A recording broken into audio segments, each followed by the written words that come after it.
If you are thinking about cutting your bangs during quarantine, don't do it. Instead, cut an old scarf into a cute little headband.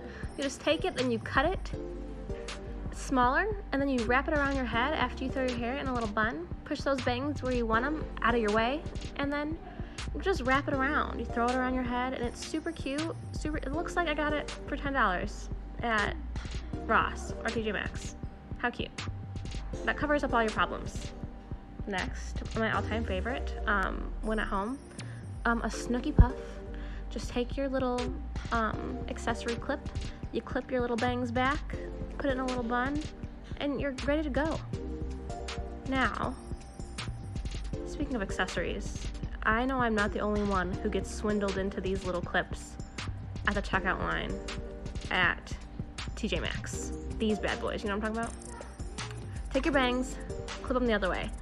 Clip the little thing backwards, and it just looks better because it's not like poking out by your face. You can clip your bangs back by doing that. You can clip up those little baby hairs in the back too. Also, double them up on one side. This is so trendy right now. And your bangs, you don't gotta cut them, they're out of your face. It's perfect. So perfect. And then, if all else fails, ladies, wear a hat in the house. I mean, why not? You are in quarantine. No one is judging you. You can do what you want. No one's judging you. You know why? Because they can't see you. This hat is going to cover all your problems.